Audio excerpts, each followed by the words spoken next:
In the sunlit kitchen, I was preparing breakfast for my husband Michael.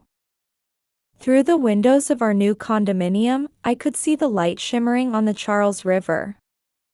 The ingredients laid out on the stainless steel kitchen counter gleamed in the morning light. "Honey, busy day ahead?" I called out while brewing coffee, and Michael nodded with a gentle smile. Dressed in his navy suit, he exuded the dignity befitting his position as a director at a real estate development company. The slim silhouette enhanced his intellectual air. "Yes, I have a presentation on the downtown redevelopment project today. But I should be back by evening." We spent a peaceful morning together at the table, with avocado toast, a fruit bowl, and organic yogurt laid out before us. After 3 years of marriage, with both our careers going well, I had no complaints about this life.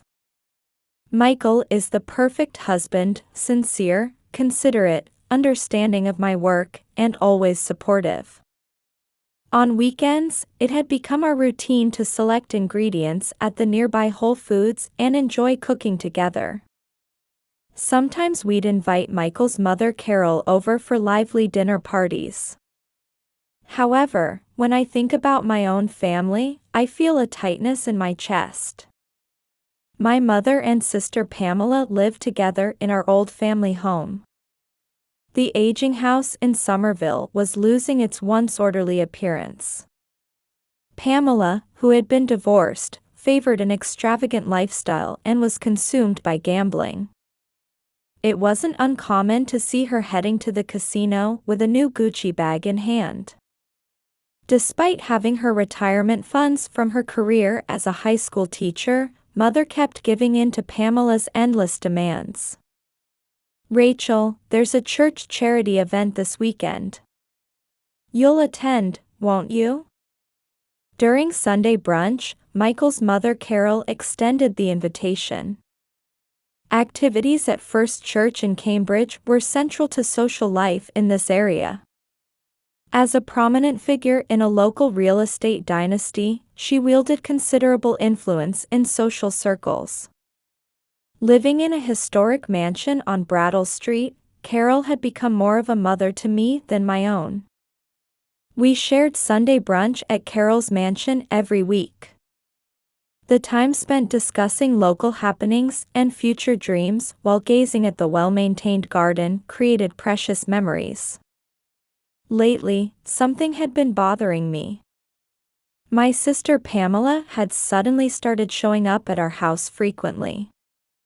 Dressed in flashy designer brands and wearing excessive makeup, she would act overly familiar with Michael. Watching her touch his arm or whisper in his ear made me feel uneasy. "Hey, Michael, real estate development must be really profitable these days, right?" The other day, Pamela had posed such a blatant question.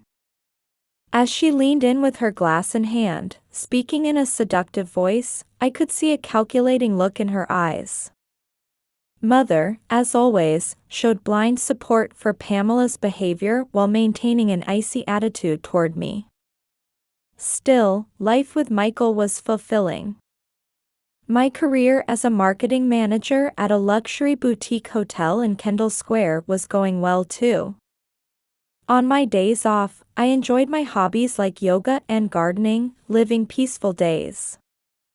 One day at my Kendall Square office, I was carefully checking my laptop screen.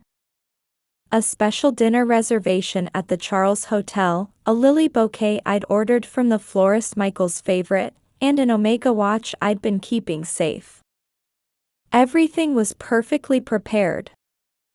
I'd even found the finest Belgian chocolates online, carefully selected to match Michael's taste.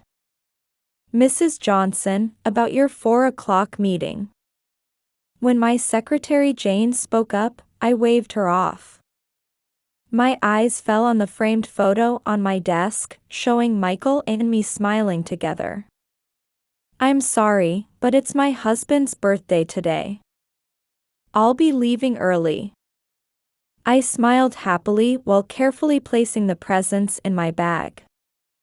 This would be Michael's third birthday since we got married.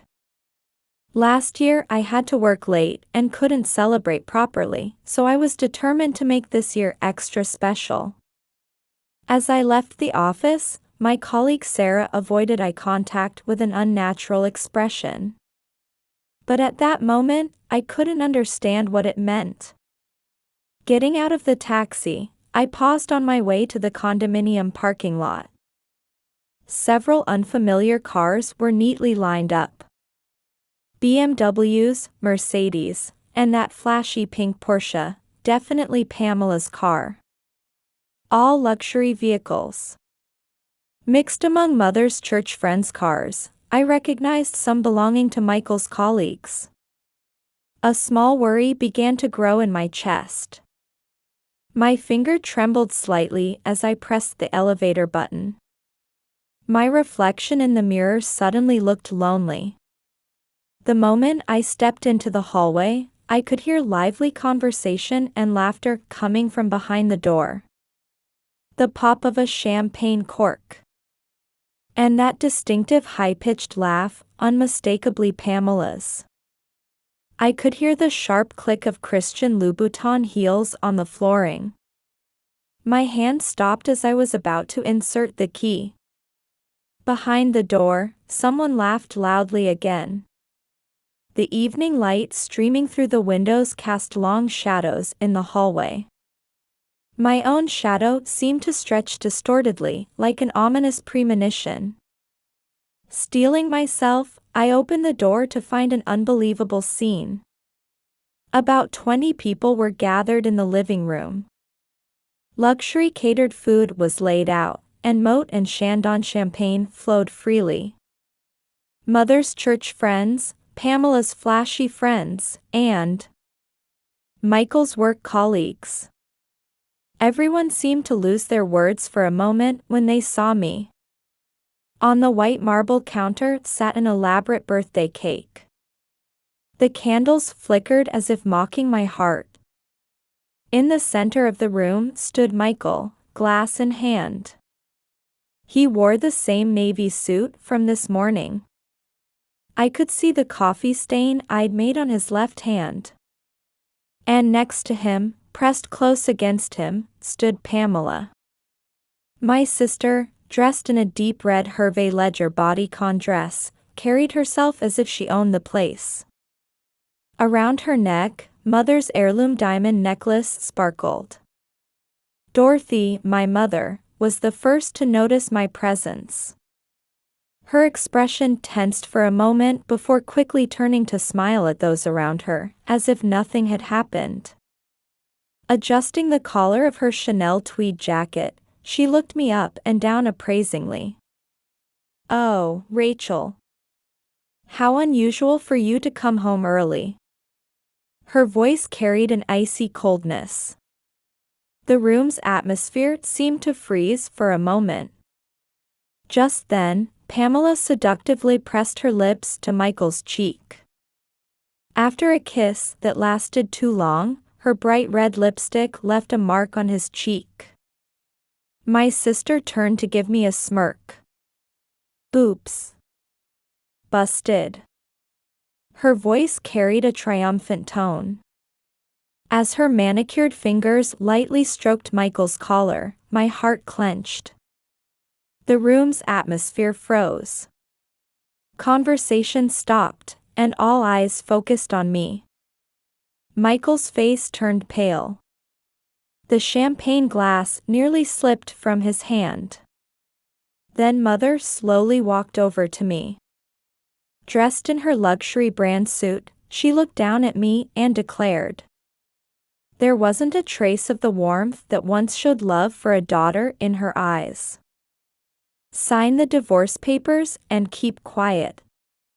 Those words rang as cold as the ice in a whiskey glass. Behind her, Pamela wore a meaningful smile. The gift package I had carefully prepared slipped from my hands. The Omega box tumbled to the floor, making an empty sound like my heart.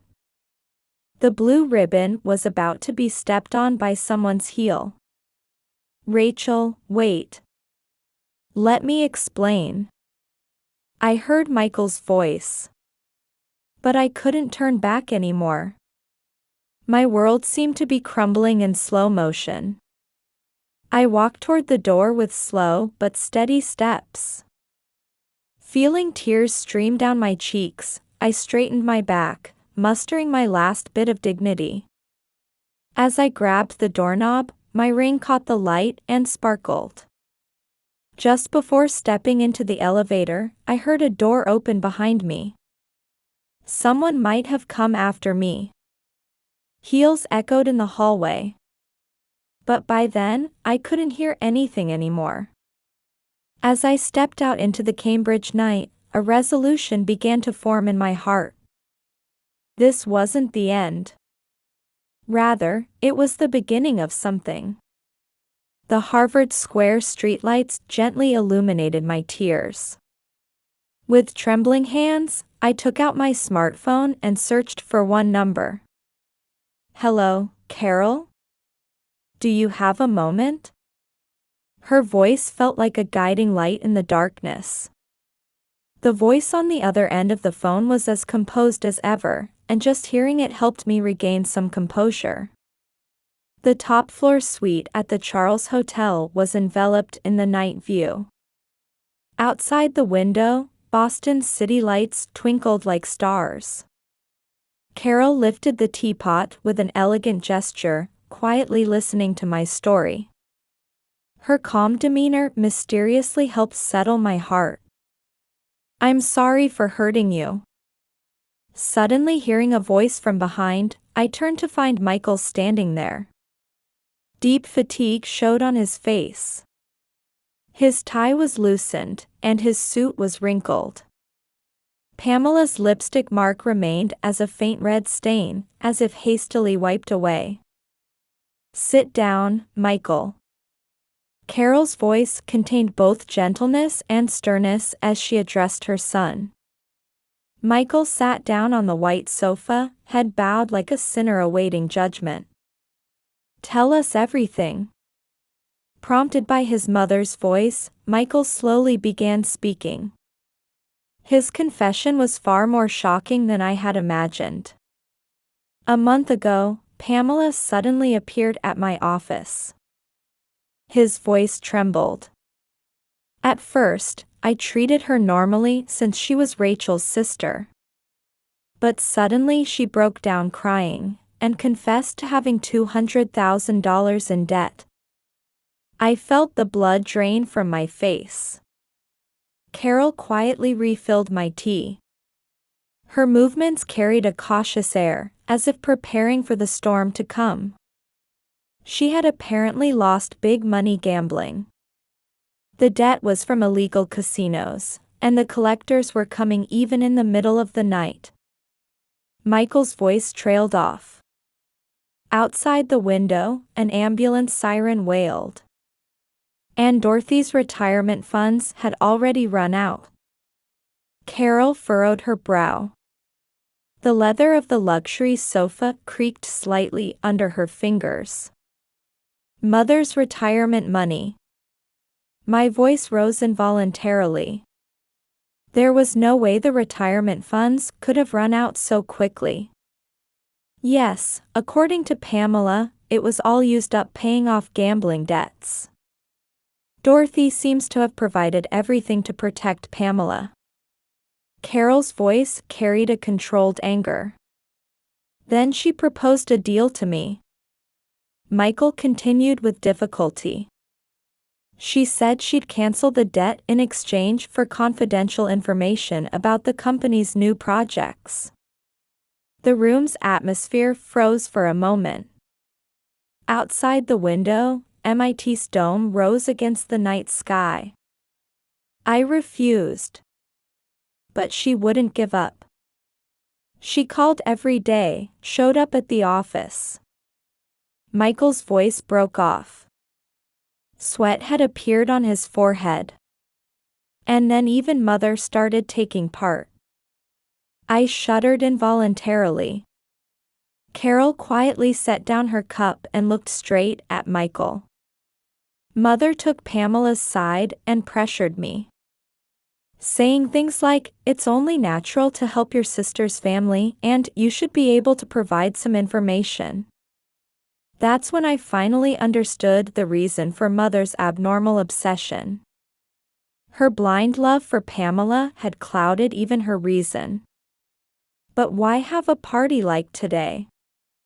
At my question, Michael's expression turned pained. Pamela said it was her last resort. If I didn't cooperate, she'd tell Rachel everything. But that wasn't a threat against me. What do you mean? Pamela said she would destroy Rachel's happiness. Today's party was the execution of that threat. Mother participated too, in front of everyone. Carol slowly stood up. She was filled with the dignity of the Brown family matriarch. Michael, your judgment in refusing was correct. But hiding things was wrong. At those words, Michael bowed his head even deeper. Rachel, I'm so sorry for hurting you. I just wanted to protect our family's peace. His voice was hoarse with tears. But by hiding everything, I ended up bringing about the worst outcome. Carol walked to the window with elegant steps. Boston's night view outlined her silhouette. This is no longer just a family dispute. Her voice rang cold as ice. Illegal gambling, selling corporate secrets, and today's despicable act.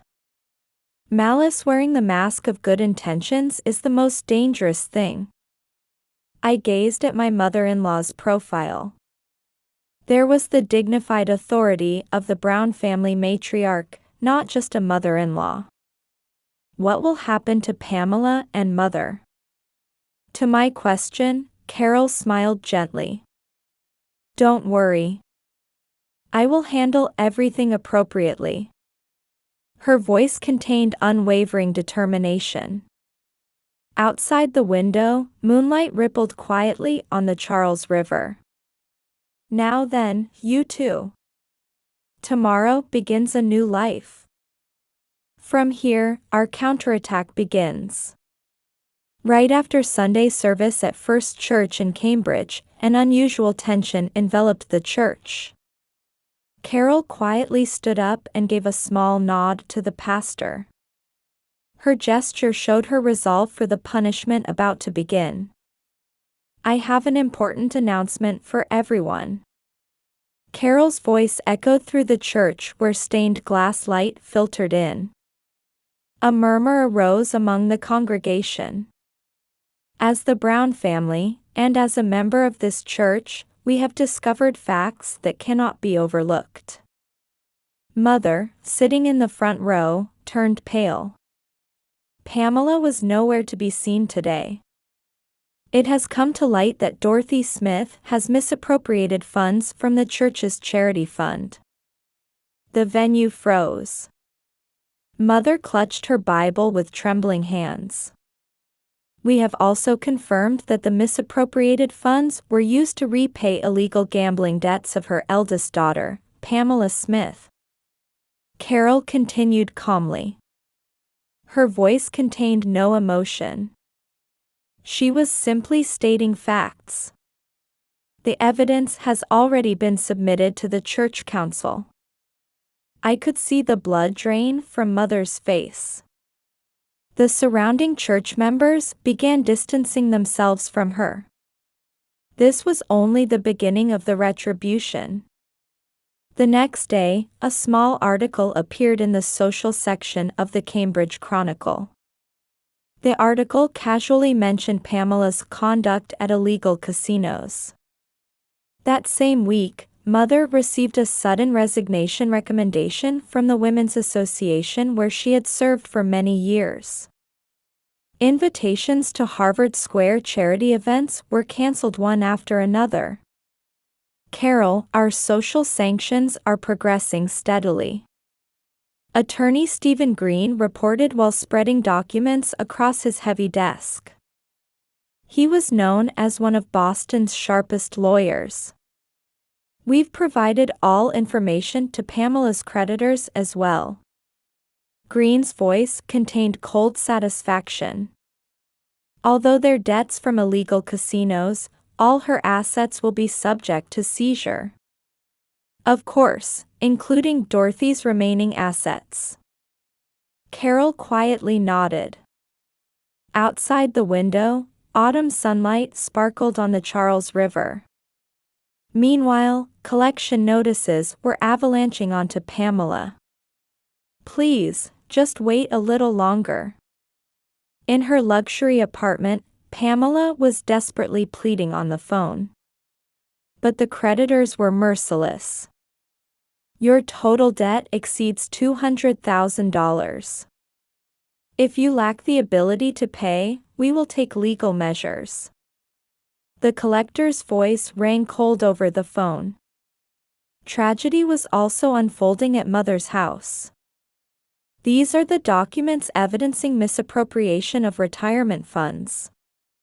The school district auditor spread out documents with a stern expression. Mother collapsed into a chair, pressing her forehead with trembling hands. This matter may affect your pension eligibility as well. The auditor's words echoed heavily in the aged living room. Just 2 weeks after the church incident, Pamela and Mother's lives were on the brink of complete collapse. Rachel, come watch. Carol took me to an old-fashioned cafe in front of Harvard Law School. From the window seat, we could see how Pamela's luxurious lifestyle had completely changed. Her flashy brand-name clothes gone, replaced by modest attire, Pamela emerged dejected from an employment office. Her luxury car seized, she waited at a bus stop for the next bus. Karma, Carol's voice contained strict justice. That evening, we headed to the law office. In the conference room bordered by heavy curtains, Mother and Pamela were waiting. This is the settlement agreement. Attorney Green presented thick documents. A written confession and apology for all illegal acts, and a pledge to never contact Rachel and her husband again. Mother's hand trembled as she gripped the pen. Pamela kept her head down, her face bare of makeup. This ends everything. Carol's voice echoed quietly. Outside the window, the evening sky was stained crimson. The following week, Mother decided to move to an affordable nursing home in the suburbs. Pamela began preparing for bankruptcy proceedings. Your new life begins here, Carol said with a gentle smile as she handed over the keys to our new home. A quiet residential area near Brattle Street. Here, we could start a new life without any interference. Thank you, I said, and Carol quietly nodded. One spring morning a year later, we were enjoying breakfast on the terrace of our Brattle Street home. The scent of blooming tulips in the garden wafted over on the gentle breeze. Rachel, this brioche is absolutely delicious, Carol said with an elegant smile, dabbing her mouth with a napkin. Sunday brunch had become a precious tradition for the three of us. Yes, I found it at the new bakery in Whole Foods. You like it too, don't you, Michael? Across the table, Michael nodded contentedly. His expression showed no trace of the dark shadows from the past. By the way, how's the company's redevelopment project going? At Carol's question, Michael's face lit up with joy. It's going well. The new business district in Kendall Square might be completed ahead of schedule. Beyond the garden, neighborhood children were running around energetically. Watching them, I unconsciously placed my hand on my stomach. A little secret I hadn't told anyone yet. Oh my, Rachel. That gesture, could it be? Carol's sharp eye missed nothing. Actually, I'm 3 months along. For a moment, silence fell over the terrace. Then in the next instant, Michael jumped up from his seat. Really? Why didn't you tell me sooner? Watching my husband rush over to me in excitement, Carol smiled warmly. Congratulations, you too. This is wonderful news. Just then, the doorbell rang. Oh my, is it that time already? Carol stood up. Sunday at 11 a.m., time for service at First Church in Cambridge. We're on the church charity fund board now too. Unlike before, I now actively participated in church activities. With Carol's backing, our position in the community had become even more secure. Let's take a walk through Harvard Square on our way. Drawn by the spring weather, we started walking down the street. The new leaves on the street trees were dazzlingly bright. Along the way, I sometimes remembered. Pamela had gone through bankruptcy and was now living a modest life in New York. Mother was spending her quiet final years in a suburban nursing home. Don't get lost in thought. Michael gently squeezed my hand. His warmth gently melted away the dark memories of the past. When we arrived at church, many familiar faces warmly welcomed us. The painful memories of the past were gradually healing within this warm community. After the service, we enjoyed lunch at the Charles Hotel restaurant. Carol casually brought up the topic of a room for the baby. The house on Brattle Street has a room that would make a lovely nursery. We could use some of the furnishings from my era too. At those words, Michael and I couldn't help but exchange smiles. The birth of a new family member meant the beginning of a new chapter in our lives. You two will make wonderful parents. Carol's words were filled with deep affection. The sunlight streaming through the restaurant windows made the glasses on the table sparkle with rainbow colors. On our way home, walking along the Charles River embankment, we talked about our dreams for the future. The birth of a new life. And family bonds that had grown even stronger. It's wonderful that we can raise our child in this city. Michael nodded with a broad smile at my words. Yes, this child will surely have a happy life.